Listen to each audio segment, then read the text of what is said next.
What's going on, y'all, and welcome back to The Spark. I go by the name of DJ Treacy's Trees, and welcome back to another fan-fueled show of The Spark. Let me go ahead and clap it up for y'all. Thank you so much for joining me for another episode.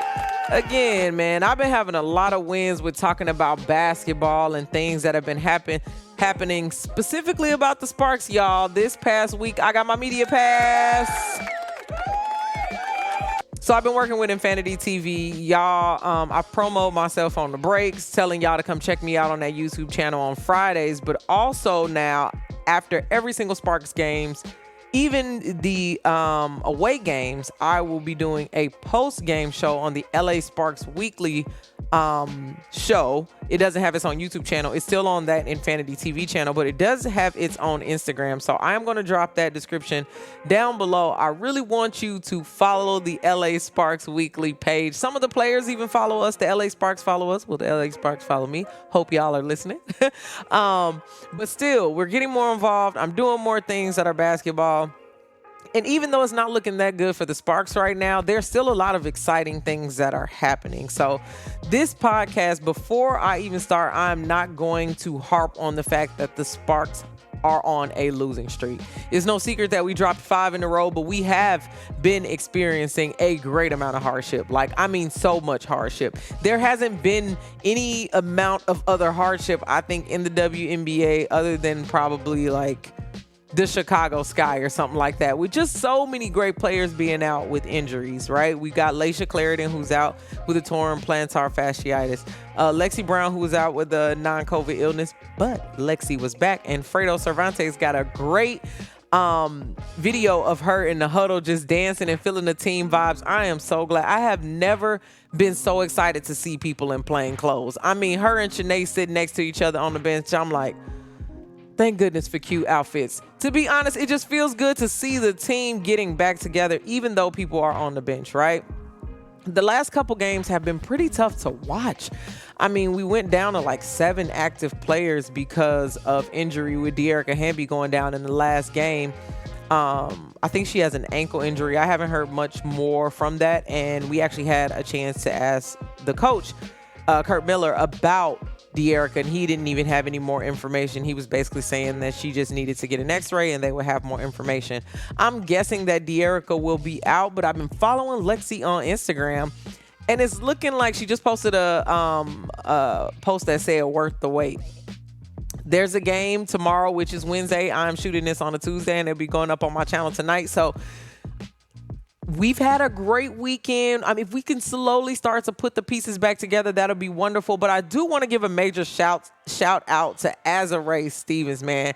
Clap it up for Azurá. Clap it up for Azurá. I mean, she has really been doing so much for the team. I feel like she's developed over this hardship point and has really become just a cheerleader for us and bringing us energy. The rookies have been playing exceptionally well, but moving Azurá back to that 4 spot and watching her shoot that 3 and play better defense and hit some shots at some timely times, you know what I mean, and fight for the ball, and everything was just I'm feeling Azurá right now. So if you follow the LA Sparks Weekly show or you listen to me on the breaks, I also have been giving Azurá her praises. Great job, Azurá. I mean, just overall good job. But also Jordan Canada. I think that today's show, I'm going to talk about what could have led to this huge change in the Sparks momentum. And I think, other than injury, why are all these injuries specifically happening to us? And I hate to be that LA fan, but again, it goes back to the refs. I do not think that the refs are doing a great job protecting the players that are playing for the LA Sparks right now. I think that we're getting beat up every single time, and there are limited calls to no calls. If there is a call, it's a jump ball, which stresses me out because it's like, they're basically scrapping for this ball when you know there was a defensive foul before we even got to this point. So why are we constantly just calling these jump balls? And that's a really frustrating experience on the fan side. Even though I got my media pass, I'm still going to sit in my seats. So I got season tickets in section 117. Great view. Electric section. That's why I picked it. And that's the overwhelming, frustrating part for us is we are seeing the fouls, y'all. Like, it is happening right in front of us. Watching De'Erica Hamby bleed and Nneka get hit in the face and Shanae get slapped around. It's like, how many calls have to be missed before this is a problem, before we are talking about it? Because that's why most of our players are going down. Carly Samuelson went down with an injury because of a rough foul. Jordan Canada went down on her shoulder and missed a couple games because of a rough foul. And it's like the players are getting so frustrated, and sitting in that press conference with Nneka and Jazz after the game, this last game against Phoenix, you just saw Nneka's frustration because on top of that ref situation, which she did not talk about, by the way, that was just something that I'm feeling. Nneka also talked about how tough it is to be in a league where all of these injuries are stacked up against you and you don't have no salary cap for hardship. Like, what do they have to do? Running with a 7-player team and having 3 of your people play more than 35 minutes, like, bruh, Nneka probably got 4 minutes to catch her breath. Azare played the whole game. Jordan played a bunch. Even the rookies, the people who are on the hardship contracts are also playing 25 and 30 minutes. So it's just a really tough place for the Sparks to be in. But I do feel very confidently that we're going to come out of this All-Star break a completely different team when everybody has a chance to, like, get a breather, get some practice in. Kurt can go watch some footage to figure out a rotation that'll work. Jazz was also lighting up on the three. It's feeling good to see her come back and recover from that ACL injury and find her three and play more aggressive basketball, get more minutes, be aggressive. Like, we are going to be on an amazing run after the All-Star break. You heard it here first. The LA Sparks are going to be a completely different team after the All-Star break once we start to get our pieces back together and recover from some of these injuries. That's it. That's all. There's no discussion around what can we do better. Get healthy. The coach said that at the press conference, and I kind of laughed, and everybody's looking like, oh, wow, he's making an excuse. But there's no other excuse. Like, what pieces are we going to put together? We're doing the best with what we have so far. So we're looking for a healthy LA Sparks.